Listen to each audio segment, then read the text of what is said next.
Chapter 3. February 16, 1863.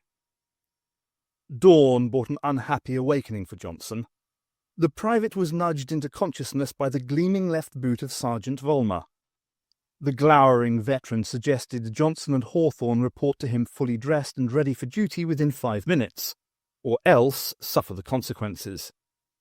"If you think I'm joking, Johnson, ask your fellow private about my sense of humour." The sergeant departed the tent, and Hawthorne walked in, yawning after spending all night on patrol. The weary soldier said Vollmer didn't have a sense of humour. "Leastways, not so as I've ever noticed. He's a stickler for just about everything and everything in its place.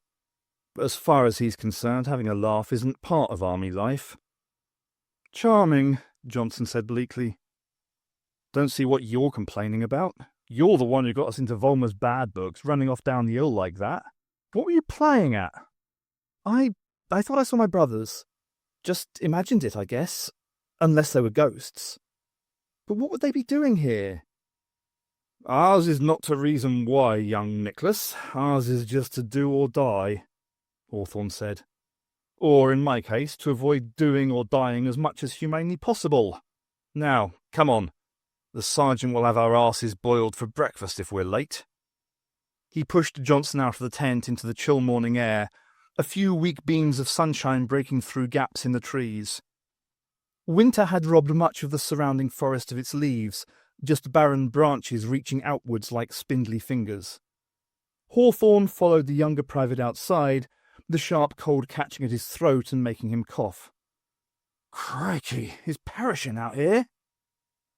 "Johnson, Hawthorne, where are you two good-for-nothings?"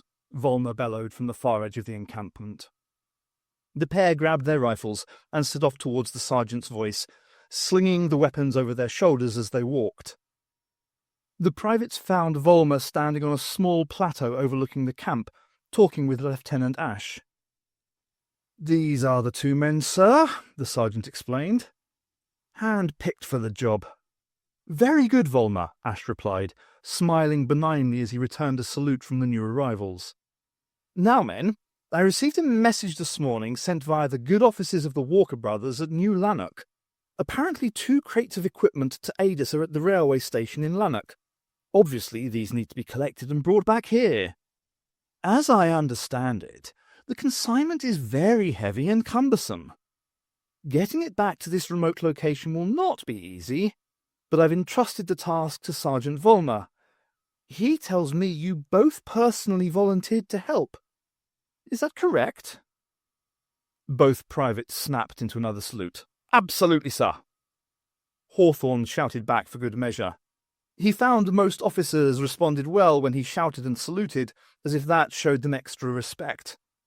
The sergeant was not so easily beguiled. Ash seemed satisfied with this response. "Very good. Well then, carry on, Sergeant. I'll get the rest of the men to start work on constructing the wooden jetty over the water."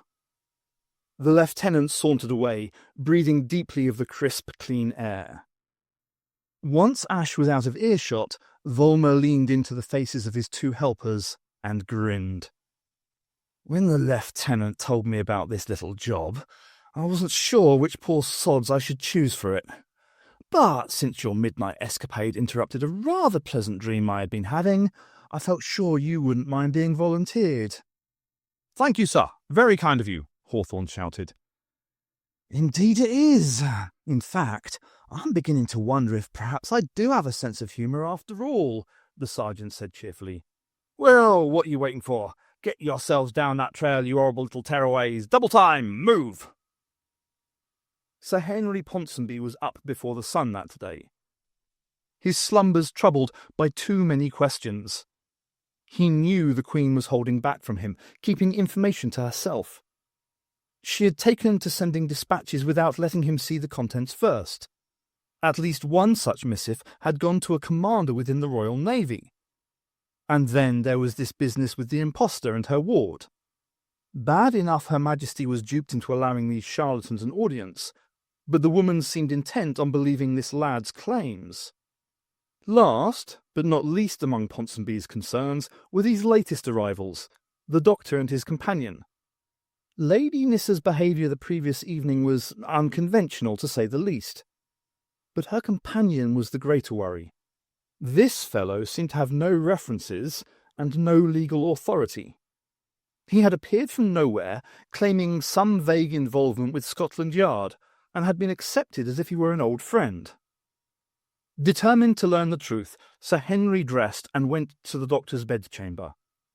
He knocked repeatedly on the door, but received no reply. Finally, he opened the door and looked inside, to discover the room was empty and the bed undisturbed. Could the doctor have departed during the night? Ponsonby made his way to Lady Nissa's quarters in a different corridor of the castle.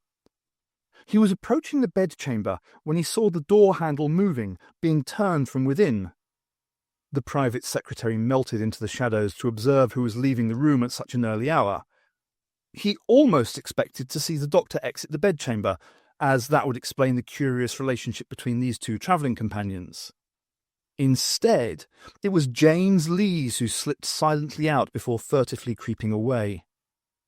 Sir Henry almost stepped out of the shadows to confront Lees, but stopped himself. Better to keep this information for future use. Plainly, there was more to the relationship between these strangers than was apparent.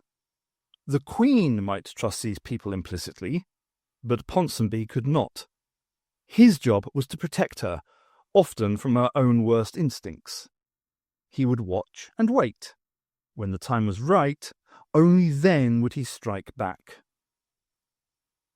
Nissa was gently shaken awake by the doctor, his face etched with worry in the pale light of morning. "What is it? What's wrong?" Nissa asked. He pointed to the empty space beside her on the bed. James was gone. "Where is he?" "I don't know," the doctor admitted. "I went in search of fresh writing paper about an hour ago. When I returned, he had disappeared. But I think I know where he's headed." "Back to the portal?" "I suspect so." The doctor began pacing up and down the bedchamber, his hands clasped behind his back. "I should have anticipated this would happen, but I thought he would need more time to recover from last night's episode." Nissa sat up, realizing she had fallen asleep in her clothes. "Should we have Sir Henry or the General institute a search for James?" The doctor shook his head. "We know where he's headed. We must ensure we reach the portal before he does. Fortunately for us, James has no money, nor any obvious means of transport. It's almost ironic. I had planned to visit the site anyway, taking James with us. His departure just makes that journey more urgent." Nissa looked at the notes and calculations the doctor had scribbled during the night. "Did you find something among the data I recorded?" "Yes. Come here and I'll show you." The doctor went to the table at the end of Nissa's bed, where he had laid out his workings. This top row shows James's condition during the hypnotic regression. Nissa studied the results carefully. They had remained normal for much of the session, but accelerated far beyond normal tolerance levels in the final minutes. "Doctor, there is no earthly way James should still be alive. The strain that episode placed on his body ought to have killed him outright." "Precisely. Now, study the second row. These results are from the other equipment. They monitored ambient changes within this room during the session." Nissa pored over these, comparing them to the entries in her journal. "There. A surge in Artron energy. I knew there had been an unusual reading. But I thought Artron energy was used to power the TARDIS. Why should it have been present here last night? Unless, when you regressed James backwards through his memories, might they have invoked a similar effect as the TARDIS does at the moment of dematerialization?" "That's what I've been wondering myself," the doctor replied. "Time Lords possess a quantum of Artron energy as part of their genetic makeup. This increases in tiny increments with each journey through time they undertake. Since I time travel so frequently, I have an unusually high level. It's like a benign form of radiation, like getting a suntan." "But prolonged exposure to any form of radiation can cause problems." "Yes, eventually. When a Time Lord regenerates, the accumulation is reduced back to its base level." The doctor pointed at the final row of notes, this one made up entirely of his own calculations. "Now, look at these numbers. The first set of figures shows my levels of Artron energy at the last reading before all the monitors exploded. On Traken, Nissa had been among the brightest and most inquisitive minds of her generation, thanks to her father's promptings. She studied the doctor's writings carefully, nodding as she concurred with his calculations. The levels are high, but not dangerously so. Her eyes slid sideways to the accompanying set of numbers. But this second set of calculations, they are greater by a magnitude of more than 1,000-fold. Whose are... Her voice trailed off. James? The doctor nodded. I need you to cross-check my figures. James has 1,000 times the safe level of Artron energy in his body, if he were a Time Lord. For a human being, he should be dead already. Nissa's eyes widened a little as realization struck her. The second source of Artron energy, it wasn't coming from James. It was coming from the apparition, the ghost. Of course. The doctor clapped a hand to his forehead. Well done, Nissa. That explains the physiological readings too. When James goes into one of his trances, it is actually the apparition that speaks with the voices of the dead. James must just be its host. So James is linked to that weakness in the space-time continuum, she said. He isn't the cause of it, but he is a symptom. That's why the TARDIS brought us here. Exactly. Whatever else happens, we must stop James from re-entering that portal. The results could be cataclysmic. The doctor began packing away all his notes and equipment into a box from the TARDIS. I will make my report to the Queen at noon. She can order the army contingent already on guard around the portal to prevent anyone from entering or interacting with it. Fortunately, with the river valley flooded, the opening should be beyond the reach of most equipment available in this era. Doctor, there's something I have to ask you. Last night, when the apparition first appeared, how did you know to say I should imagine it was my father? The doctor stopped his packing. Yes, I was wondering when you were going to question that. He looked at Nissa and then sat in a chair. It was a hunch. A hunch? A guess, an educated one born of experience and knowledge, but still a guess. That's not what I was asking. How did you know I would be safe if I imagined the ghost was that of my father? What was that thing last night? When Volmer, Johnson and Hawthorne reached the railway station on the outskirts of Lanark, there was a telegram, 2 heavy wooden crates, and a Royal Navy officer waiting for them. Immaculate in his naval uniform, he appeared less than impressed with his first sighting of the 3 soldiers. Not much of a welcoming committee, he said. Who's in charge? The sergeant stepped forward, feeling his hackles already starting to rise.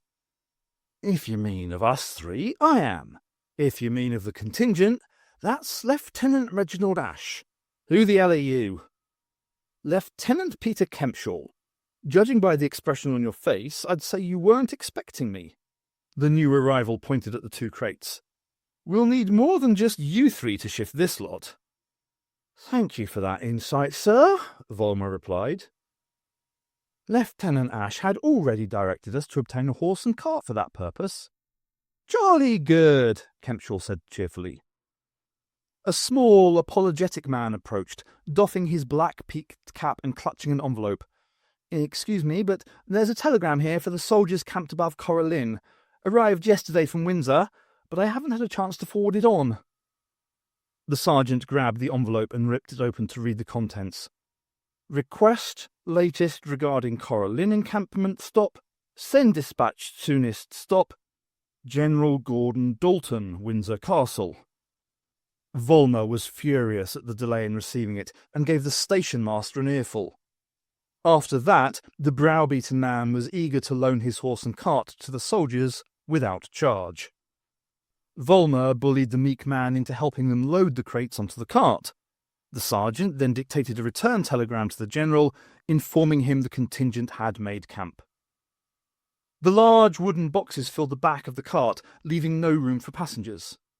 The lieutenant stowed his kit bag between the crates and took one of the places on the front of the cart. So, how far is it to Coralline? He asked. The doctor leaned forward in the tall chair, elbows resting on the polished wooden arms, his fingers forming a steeple shape in front of his face. I believe there is a creature hiding inside James. It seems able to reach into people's minds and find the one thing about which they feel the strongest emotions. Usually, those feelings are memories associated with grief and loss. Last night, when that apparition was approaching you, I realized your strongest emotion was fear. I was trying to help you overcome that fear and remember your father, so the spirit would take on his form instead. What about Adric? He died far more recently than my father. Why not tell me to think of Adric? Or Tegan? The doctor sighed heavily. Nissa, you're missing the point. Last night was last night. There is something far more important we have to face. Nissa leaned against the end of the wrought iron bed frame, her face betraying her uncertainty. I don't understand what you're talking about, Doctor.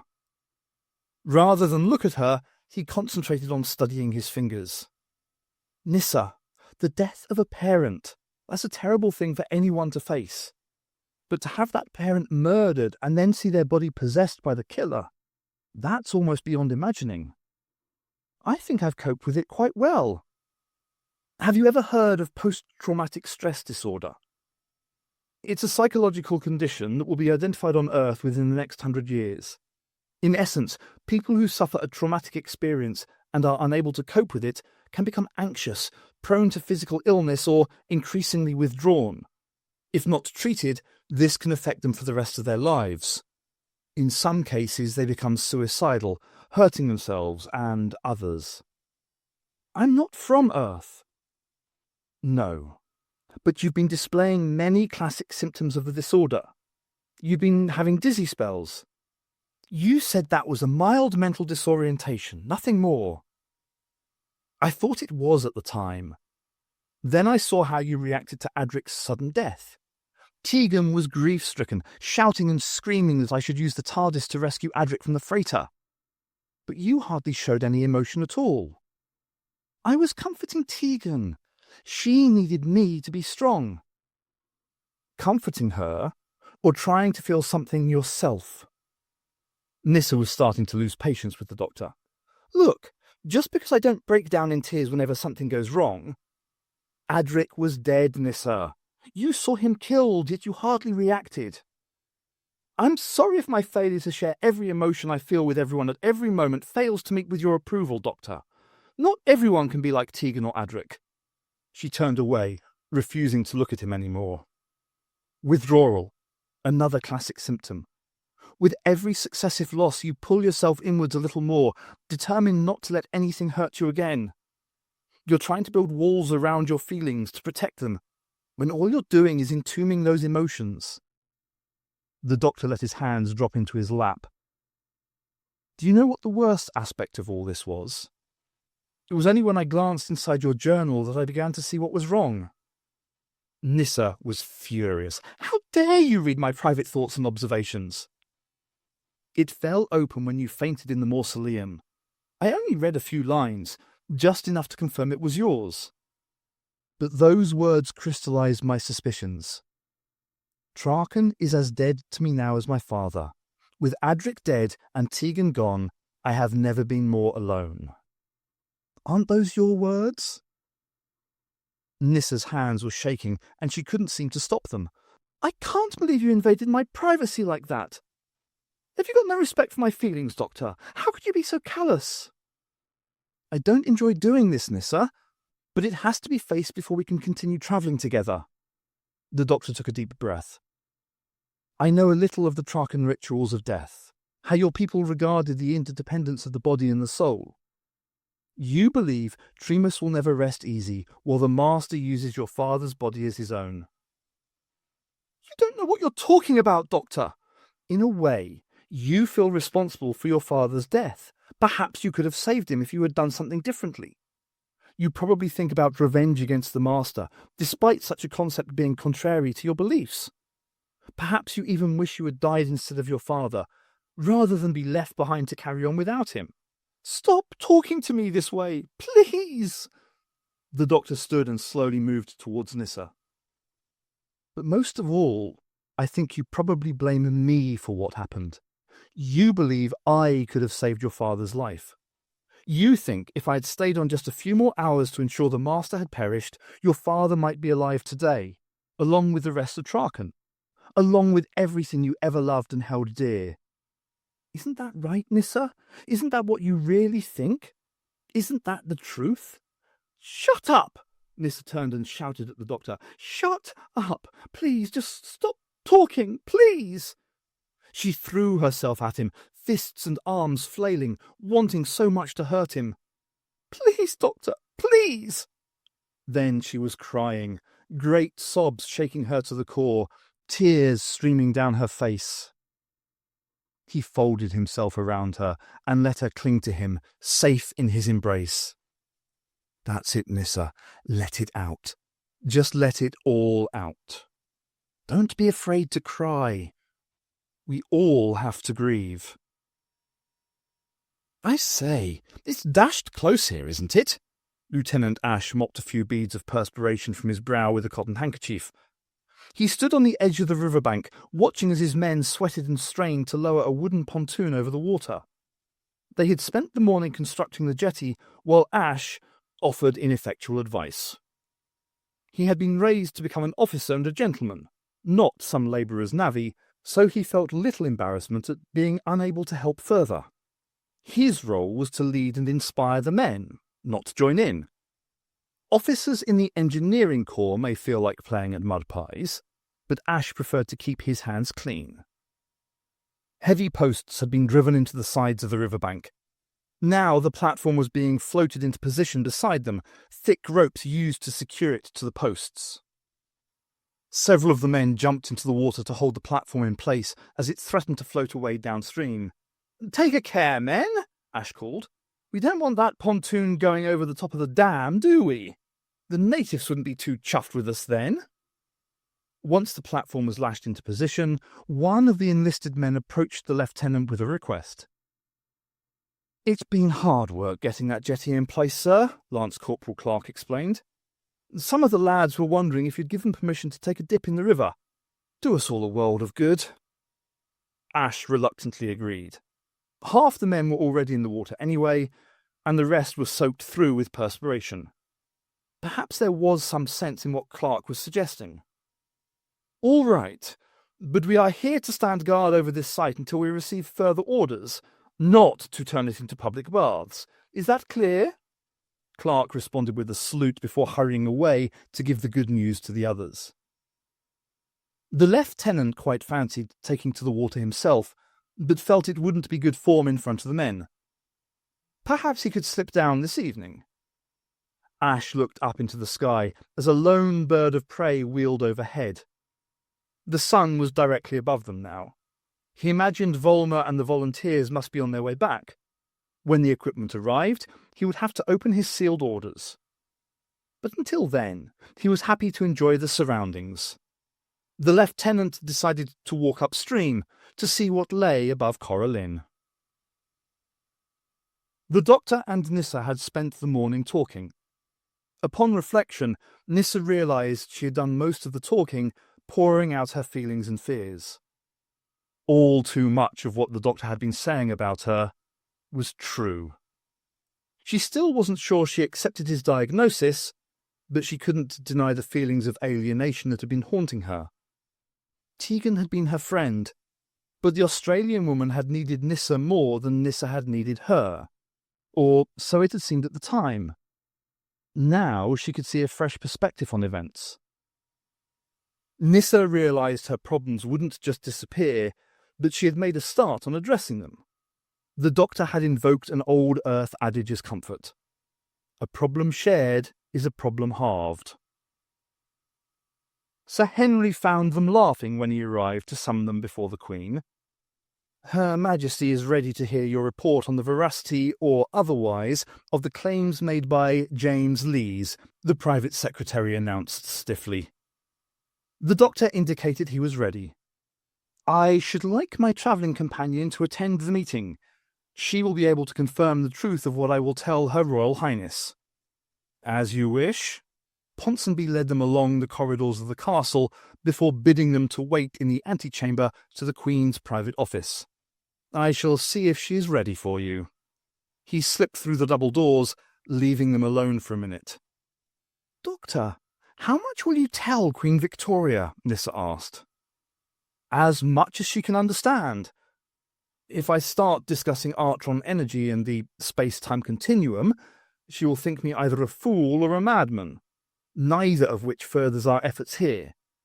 Better simply to omit a few key facts so that—" The doors swung open, and Sir Henry beckoned the Doctor and Nyssa inside. The Queen was waiting for them, sitting behind her desk. Flanking her was General Dalton, a large rolled document visible in the crook of his arm. Victoria welcomed her guests and asked them to stand in front of the desk. "We have asked our ladies-in-waiting and household staff to withdraw," she explained. "Some things are better discussed in private. But where is Master Lees? We expected him to be present here." "We have been unable to locate him, Your Majesty," Sir Henry replied, his face betraying nothing further. "This is most irregular. Have you had the grounds searched?" the Queen demanded. "I doubt such a search would discover him, Your Majesty," the Doctor said.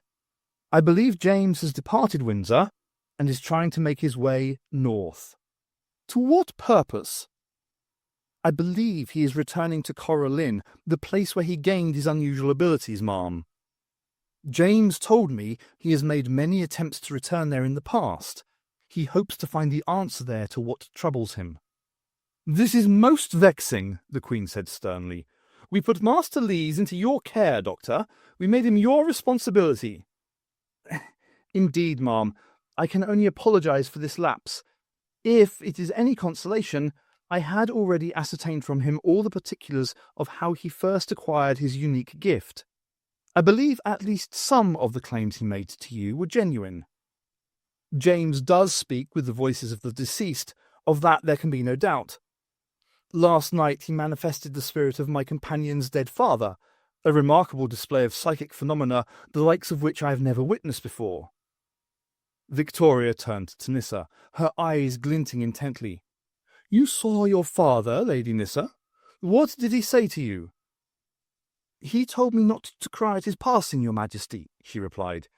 "He said we would meet again on the other side, and he embraced me." The Queen took in a sharp breath. "You felt his physical presence?" Nyssa nodded. "It was as if he were there in the room with me, as though he had never died. For a few brief moments, we were reunited." The Queen was visibly battling to contain her emotions. "If only we could be afforded the same opportunity with our beloved husband," she said eventually. "We might be better able to bear his loss." Her fingers bunched tightly around a white linen handkerchief, ragged nails scratching against the lace edging. A long, awkward silence followed, while the Queen got her feelings under control again. "Well, what must be done?" she asked. The Doctor was first to respond. "Your Majesty, I understand a contingent of men is already at Cora Lynn." "That is correct. General Dalton has all the particulars, so he can brief us further." She summoned the military man forward with a glance. He pulled the document from under his arm and, with Victoria's permission, unrolled it across her desk. The heavy parchment was a topographical map of the area surrounding the Falls of Clyde. At the Queen's behest, Dalton offered a brief history of settlement around the falls. "For most of its length, the River Clyde is a waterway of gentle pace. However, in a valley south of Lanark, it becomes a torrent of water while flowing through a narrow gorge. The river passes over a series of falls, the tallest being Cora Lynn," the General said, pointing to its location on the map. "In 1785, a cotton-spinning community called New Lanark was established a mile downstream from the last of the falls, using water from the river to power its mills. Less than 10 years ago, plans were made to dam the river between New Lanark and Cora Lynn, flooding part of the valley so the water could be used to generate something called hydropower. This map shows the valley before it was flooded. Once the dam was completed, the valley was flooded back up to Cora Lynn. The project was beset by problems and further work was abandoned. There was some fanciful talk of a curse, Your Majesty. There is nothing fanciful about it, the doctor interjected. I believe James discovered something real and dangerous just below Coralline, Your Majesty. A rift, if you will, between worlds. He was drawn into that rift. When he emerged, James had been changed by his experience. He became one of the most powerful mediums ever known. Ponsonby was unable to stifle a snort of derision. The Queen glared at her private secretary. "Did you have something to add, Sir Henry?" "Excuse me, Your Majesty, but I find all of this rather difficult to accept." "Are you doubting the word of your Queen?" Victoria demanded. "We were present in the mausoleum. We heard the voice of our beloved husband speak to us from beyond this life. Are you calling us a liar, Sir Henry?" "No, Your Majesty, of course not. I was merely saying that I... Sir Henry quailed before her stare, words faltering in his mouth. "Forgive me, ma'am." "Since you have nothing useful to add to this discussion, we suggest you remain silent henceforth." Having put Ponsonby in his place, the Queen turned back to the doctor. "This rift of which you speak, could it be a doorway to the other side, to the afterlife? That would explain how James is able to communicate with our dearly departed." "It would be one explanation, Your Majesty," the doctor conceded. "Good. Then our decision was correct." "What decision was this, Your Majesty?" "Several years ago, we attended an exposition of new inventions and innovations organized by the Royal Society. Our beloved husband was an enthusiastic proponent of such endeavors, believing them a mark of the Empire's greatness. There, I saw a device that enabled a man to walk underwater without having to return to the surface to breathe. A diving suit, I believe it was called. A wheel is turned above the water that pumps air down to the suit through a hose, enabling the man inside the suit to breathe freely." "Oh no," the doctor whispered. "When we first heard about this portal being underwater, we remembered the diving suit. The Royal Navy even has a diving school. We sent word to the school asking that one of these diving suits be sent to the contingent along with an experienced underwater explorer. Both of these should have arrived at Coralline by today. Once the soldiers have been instructed how to operate the pump, the explorer will go down to investigate this gateway further. Alas, Master Lees cannot be our envoy to the afterlife as our beloved husband wanted. But we shall send an envoy nevertheless." "Your Majesty, I must beg you to send word to this contingent," the doctor said, his voice full of urgency. "The soldiers must not attempt to enter the gateway. Even to approach the rift is most dangerous. We cannot be certain what will be encountered on the other side if someone should pass through it." "But we already know the answer, Doctor," the Queen replied. "It is the afterlife, the other side of death. How else could visiting that place give Master Lees his rare gift? How else could it place him in communion with those who have already passed over?" "Forgive me, ma'am," the doctor said, "but are there not other worlds beyond this life? Not all those who die are granted eternal peace and happiness." Her face paled. "You mean—" "Your Majesty would not wish to send someone through this rift to face purgatory, or worse. Better that the men of your contingent watch and wait." "We are not used to being contradicted, Doctor. What do you propose we do?" "My travelling companion and I will journey north to this site. There we can undertake a full and thorough investigation of the phenomenon. Only once I am satisfied about where this rift does lead would I be happy about you allowing anyone to enter it." The Queen contemplated this quietly. "What you say makes sense, Doctor. We shall have our private secretary send the telegram you request. In the meantime, there is something we wish to give you." Victoria opened a drawer and pulled out a sheet of black-bordered writing paper. Dipping the nib of her pen repeatedly into a pot of black ink, she scrawled a few words across the page and carefully blotted them dry. Satisfied with her handiwork, she passed the document to the doctor. "There. That will ensure you are given the fullest cooperation as you carry out this mission on our behalf. Godspeed to you both." "Thank you, ma'am." The doctor took the paper from her grasp and bowed graciously, Nyssa following his lead with a curtsy. They retreated to the antechamber. Nyssa was eager to know what the Queen had written. "Well, Doctor, what is it?" she asked while he read the brief note. "It seems that Queen Victoria has just appointed me as her scientific adviser." "Your Majesty, I must object in the strongest of terms," Dalton thundered. "You cannot send two strangers of whom we know very little to lead a contingent of your troops. By all means have them conduct this investigation, but let it be under military supervision." The Queen raised an eyebrow at the General. "We recall it was you, General, who first introduced the Doctor and Lady Nyssa to us." "That is true, ma'am, and I have had no objection to their presence. But civilians cannot be given control of Her Majesty's armed forces." "What do you suggest?" "Let me accompany them.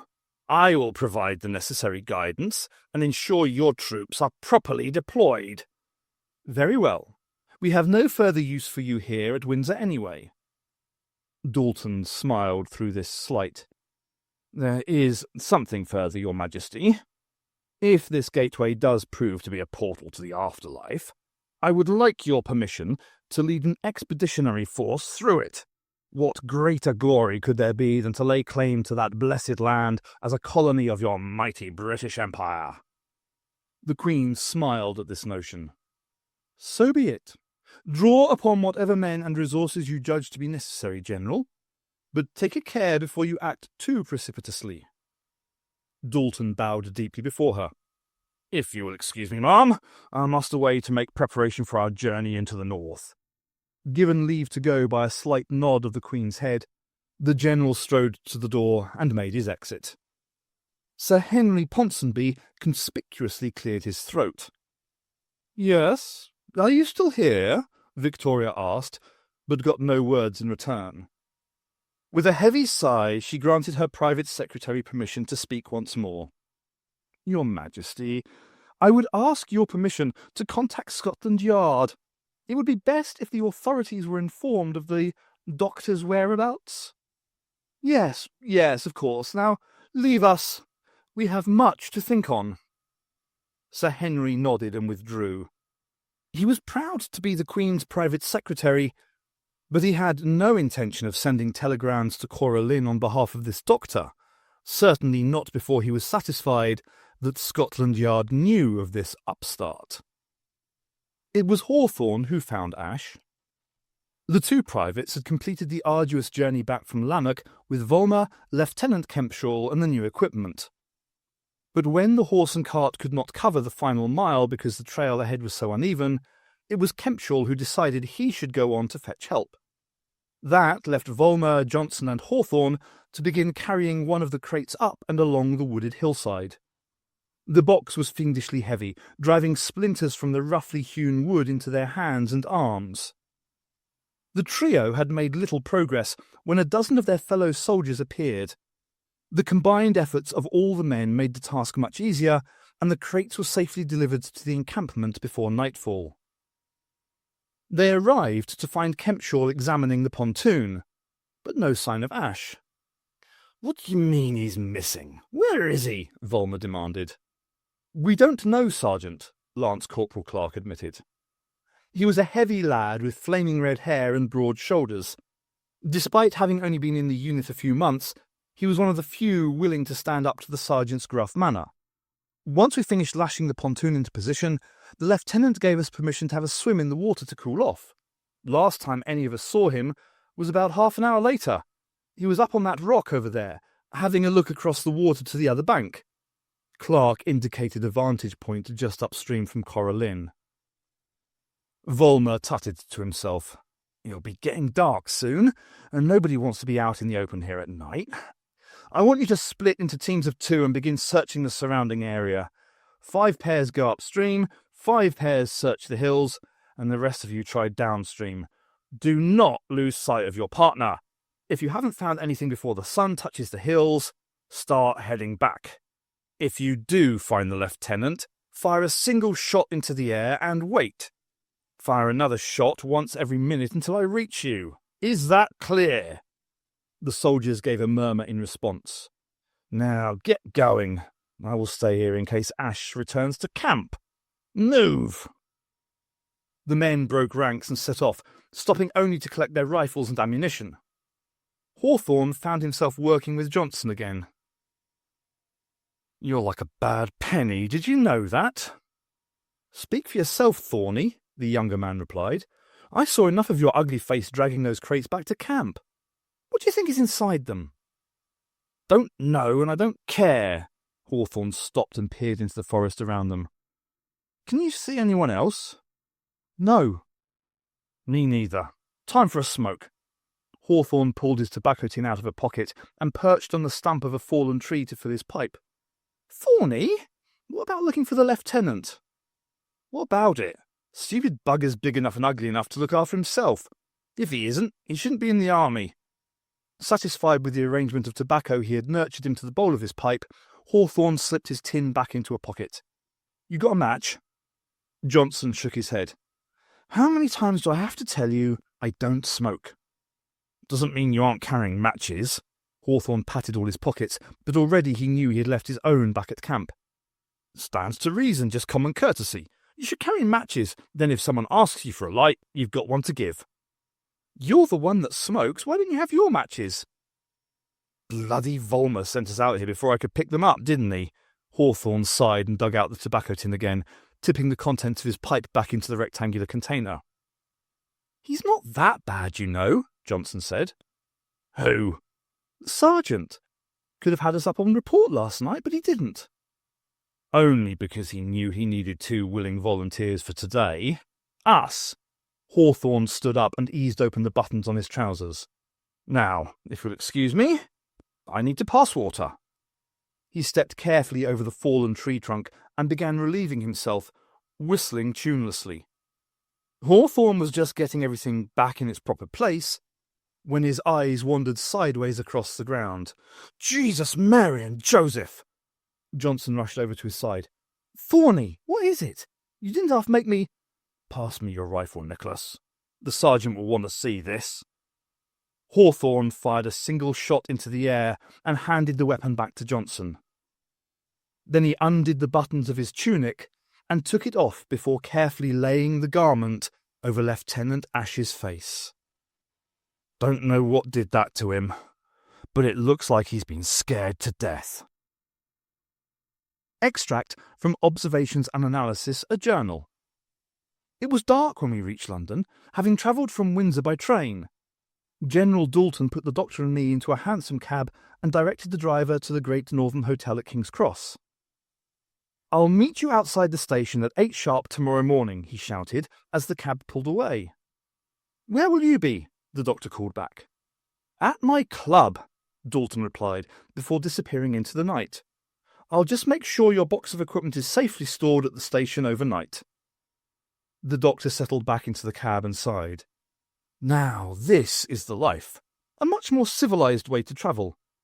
You know something? I can't remember the last time I rode in a hansom cab. 1892, perhaps."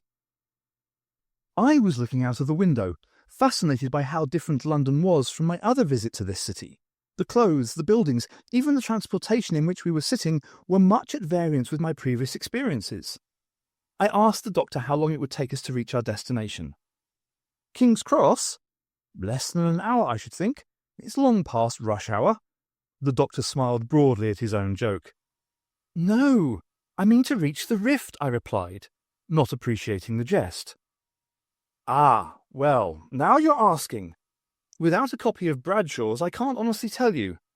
The Great Northern Railway from King's Cross does run trains to Scotland, but it'll hardly be an express service. And as for a buffet of light refreshments—" I asked him to approximate days, weeks, or months. "Hopefully no more than a day. I suspect the longest part of the journey may be getting to the rift itself once we've arrived in Scotland." I still couldn't understand why we simply didn't use the TARDIS to make the trip. Not the most inconspicuous form of transport we could choose, the doctor replied. Besides, the old girl is not at her best doing short hops sideways in space. This way, both the TARDIS and we are guaranteed to get there, even if it takes a little longer. Now, enjoy the ride. It's not often we have the luxury of savouring our circumstances. It was nearly midnight when Sergeant Vollmer began sorting through and cataloguing all of Ash's personal effects. Kempshaw had taken one look at the corpse and turned a queasy shade of green, but that didn't stop the naval lieutenant commandeering the dead man's tent for himself. So, Vollmer was forced to finish this unhappy task outside in the cold night air. The weak light from his lantern illuminated the meagre possessions: a shaving brush made of badger's bristles, a leather strop and cutthroat razor, some sterling silver cufflinks, a sepia photograph of an elderly, stern-faced couple, presumably Ash's parents. At least I won't have to write and tell them their son is dead, Vollmer thought. Ash had been his commanding officer, so that unhappy task would fall to someone further up the chain of command. Thank goodness for small mercies. Vollmer was still trying to push away the image of those lifeless, staring eyes. The lieutenant's lips had been drawn back from his gums, as if he was about to scream, but no sound would come from that mouth again. Most curious of all, Ash's hair had turned completely white, as if he had aged decades in moments. The rest of his face showed no such signs, but the hair colour? How would the examining surgeon explain that to the grieving family? The body had been carefully wrapped in linen cloth and sealed inside a long canvas bag. In the morning, Vollmer would send to the nearest undertaker for a coffin to collect the dead man and transport the corpse back to Aldershot for a full military funeral. The sergeant found the orders folded inside Ash's copy of the King James Bible. A single sheet of paper, folded over 3 times and sealed with red wax. Scrawled across the outside of the paper were 3 words: "Open upon arrival." Vollmer decided now was as good a time as any. Should the contents prove him wrong, he could always blame the mistake on Ash. He didn't think the dead lieutenant would begrudge him that. The razor quickly dealt with the seal, and Vollmer opened out the folded sheet of paper. Its interior edges had a thick border of black ink. The sergeant needed a few moments to decipher the handwriting, but the signature was quite clear. Vollmer rested his hands against his knees to stop the paper shaking, and began to read. Windsor, February 1863. To the officer who receives these orders, you have been chosen for a most important mission on behalf of your Queen. You and your men have 2 tasks we wish you to perform. In the water beneath Corallin is said to be a portal, a secret entranceway to another world. Your first task is to stand guard and make sure no others may gain access to that place. We trust this part of your mission has already been communicated to you, along with an order to construct a platform out over the water's edge from the northern bank of the River Clyde. Your second task is much more dangerous and important.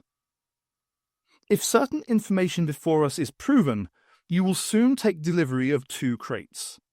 These contain a diving suit and the mechanism by which air can be pumped into the suit, enabling a man to walk underwater.